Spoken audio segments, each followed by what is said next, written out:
Cuba bayangkan kalau rakyat Malaysia dapat Samsuri sebagai calon Perdana Menteri. Lingkup negara ni, tuan-tuan. 2 hari bulan ni, saudara, sangat penting untuk kawan-kawan di Kemaman ini. Kerana 2 hari bulan ni, saudara, kita ada 2 pilihan. Pilihan pertama untuk pilih seorang wakil rakyat yang boleh berkhidmat sepenuh masa kepada rakyat di Kemaman, iaitu yang berbahagia bekas Jeneral kita Tan Sri Muhammad Afandi. Ini pilihan pertama. Full time, tuan-tuan, bukan part time. Tetapi kita ada 2 pilihan. Pilihan yang kedua ini adalah seorang part timer. Kenapa saya kata dia part timer? Kerana dia ada banyak kerja, tuan-tuan. Kerja dia pertama ialah sebagai adun ru rendang. Kerja ini pun dia tak ada time nak jaga. Betul tak? Betul.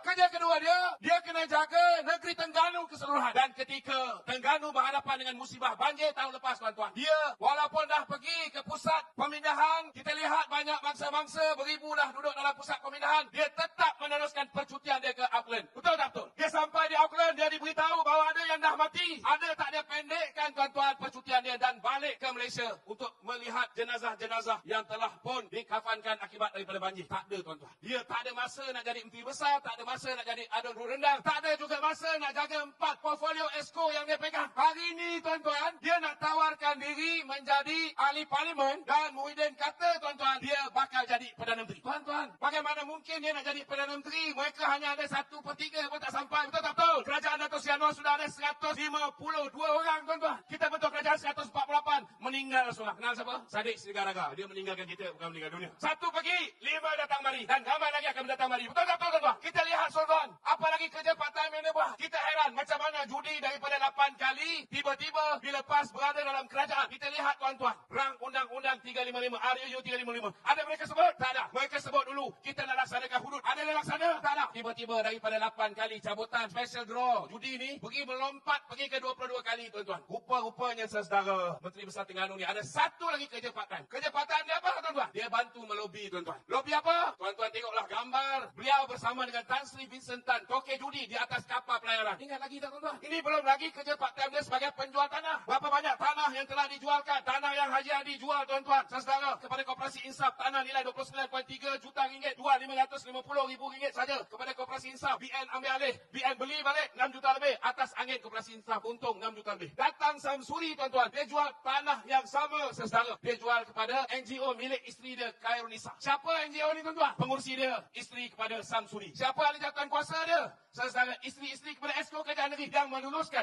tanah 29.3 juta ringgit ini dijual, saudara, dengan harga hanya 500,000. Lepas ni, tuan-tuan, kalau mereka susah, saudara, mereka boleh jual balik tanah ni. Kalau dapat harga pasaran, mereka untung 60 kali ganda, tuan-tuan. Belum lagi cerita tanah tapak pasar malam, tuan-tuan, harga nilai value 11.84 juta ringgit dijual, saudara, dengan hanya 1,000 ringgit 1 ekar. 70 ekar. Saya nak tanya depan saya ni, semua orang Terengganu, betul? Ada sesiapa boleh dapat tanah harga 1,000 ringgit 1 ekar tengah bandar ada? Tak ada, tuan-tuan. Saudara, cuba bayangkan bila bagi kuasa sebagai Menteri Besar Terengganu, dia boleh salah guna kuasa sedemikian teruk. Cuba bayangkan kalau rakyat Malaysia dapat Samsuri sebagai calon Perdana Menteri. Lingkup negara ni, tuan-tuan. Jadi, saudara, wajib bagi rakyat negeri Terengganu, khususnya Kemaman, 2 hari bulan